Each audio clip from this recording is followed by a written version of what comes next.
Hi, I'm Nick with Sarah from St. University, and I'm going to be taking you through our personal finance course. Now, how important is your personal finance? Well, it's extremely important, but you'd be surprised to know that the number one reason for divorce in the United States is actually financial issues. I'm not. Why? Well, I take a look at all the different arguments that occurred when I was a kid.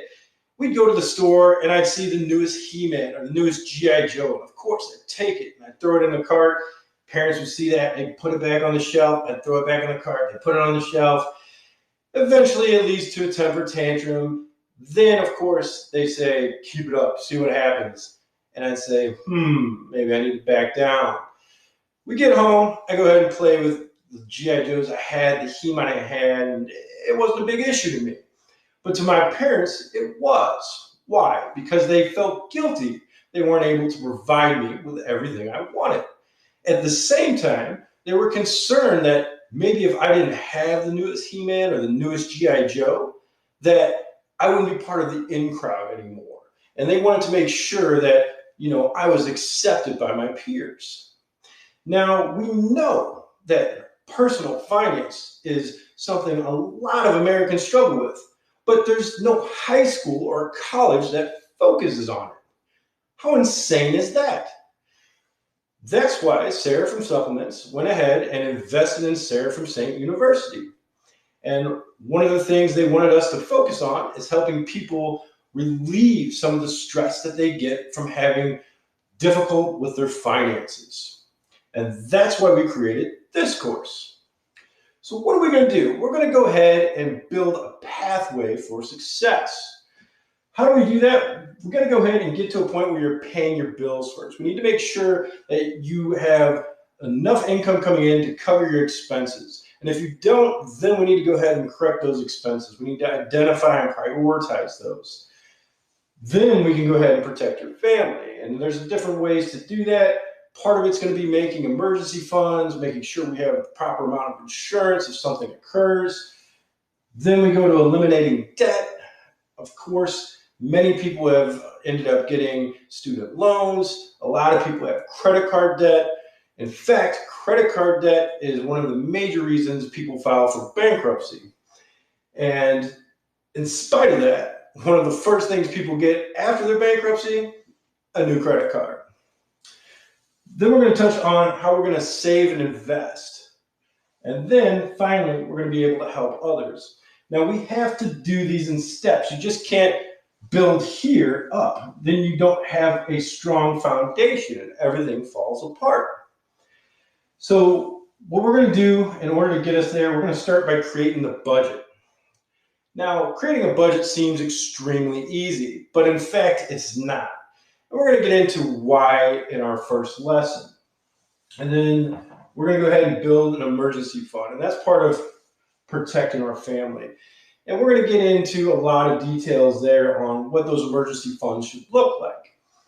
But we need to know our budget in order to do that, because the emergency fund is going to help us be able to pay our bills, our monthly bills, if something is to occur.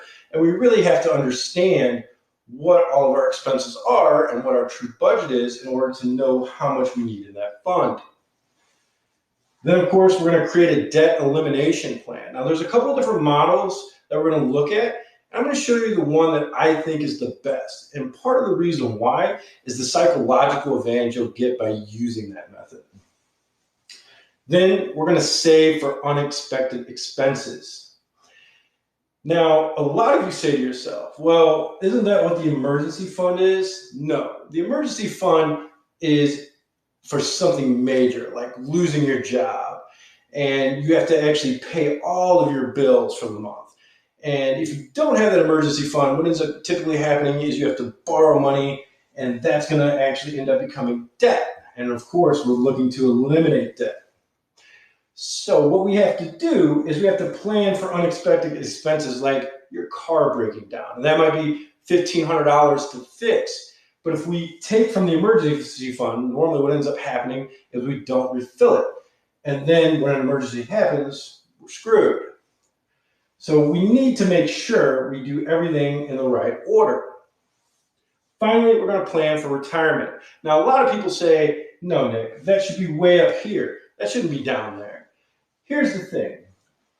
Why would credit card debt be more important than planning for retirement? Credit card debt typically is going to end up being a 20% interest rate.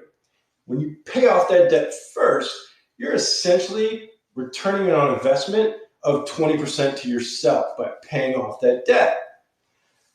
How often can you put together a return on investment for a 401k or a Roth IRA that's going to return 20% investment? Very rarely, because you have to invest in a lot of high risk, high reward opportunities. The problem is, once again, they're high risk. So even if you would have, say, 2 of 3 stocks produce 20% return, if the other produces 0, you still don't have a 20% return on investment average. And that's why eliminating debt is more important. So this is the format we're going to use to go ahead and get you in a financially stable situation. With that in mind, go ahead and get some water, hit the pause button, and I'm going to go ahead and put together our first lesson, and I'll see you back in just a minute.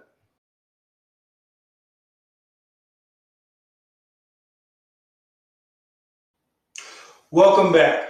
We're going to go ahead and begin by creating our own budget. Now, in order to create our own budget, we have to identify a few terms. Income. Let's say you just graduated college. You're making $36,000 a year, $3,000 a month, $1,500 every 2 weeks.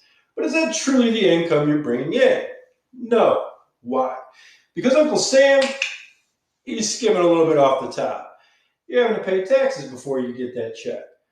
What ends up coming to you? Probably $1,250 every 2 weeks. That's the income we have to focus on, because that's what you have to create your budget off of. We also have to identify what type of expenses we have. We have 2 types of expenses. We have fixed costs, fixed expenses, and we have variable costs, variable expenses. So what is a fixed cost? What is a fixed expense? That is anything we cannot adjust in the next 2 or 3 days. That's something we're locked into, like a rental agreement or a car payment. Of course, we can go ahead and get out of our lease agreement in 9 months, or we can refinance our mortgage in 2 years. But that's not something we can adjust right away. So it's pretty much a fixed cost. Now, a variable cost is anything we can change today. And that is the key to creating a budget, is having more variable costs than you do fixed costs. Why? Because it provides us a lot of flexibility. Whenever you're trying to create a budget, you want to have something that's realistic, something you can stick to. Just like dieting, you can't go cold turkey with everything. I've heard of people doing a grapefruit diet, where all they eat is grapefruit. And they may be able to do it a week or maybe 2, but then of course it ends up falling apart because you just can't give up everything. It's the same thing with creating a budget. You cannot give up everything you're currently doing. But do you even know what you're doing? Do you even know how much money you have going out every month? Most people don't. Why? Credit cards. Credit cards are great because we don't have to carry cash around. We don't have to worry about it falling out of our pocket. We don't have to worry about getting robbed as much because we're not flashing cash. We don't have $300 on us or $400 on us at all times. That way we're not a target. But what ends up happening a lot of times then is we go ahead and just leave the receipt behind because we don't want it to clutter up our wallet or our purse. We only keep that receipt when it's an item we might possibly return. So what ends up happening? The expense becomes out of sight, out of mind. And we don't recognize how much money we're truly spending. And that's why credit card debt is so high throughout the United States. What we have to do is kind of go old school. In old school, people used to balance their checkbook. And everything they did, they wrote a check and they deducted. We need to do the same thing. But let's do it with modern technology. Let's go ahead and use Google Sheets or Excel sheets and create multiple tabs. Let's have our first tab be December. And let's go ahead and begin tracking our expenses. Of course, we have the income coming in on 12/1. We're going to stick with that $36,000 a year job and say it's $1,250 that's truly coming in. 12/3 comes along, and now you owe $500 for your rent. You took the full 3 days grace period, and then you paid the $500. Now, is that a fixed cost? Yes. So as you can see, we have important areas we need to have. We need to have the date, the amount, the description, and whether or not something is a fixed cost. So that's a fixed cost. We know that's something we're not really going to be able to change. 12/4 occurs, and you spend $4.75 at Starbucks. Now, every week you decide to go to Starbucks on Friday with your friends. That way you all can tell everybody what happened over the course of the week and unwind. So we're going to classify that description as a mental health expense. Why? Because it's not truly a food or drink expense. The whole point is not consumption for a basic need. It's actually for your mental health. Now, is that a fixed cost? No. Does it feel like it? Probably, because your mental health is extremely important, and that's not something you want to give up.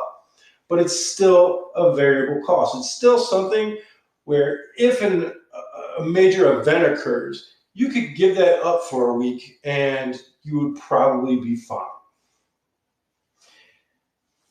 12/5 happens, and you say, you know what? I'm going to go to brunch with friends. And you spend $30, you get some omelets and bottomless mimosas.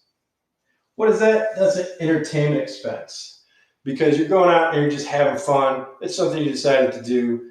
Once again, not really a food expense because the whole point wasn't the food, it was getting together with friends. Now, is this an accurate representation of what your normal week expense is? I don't know. You don't know.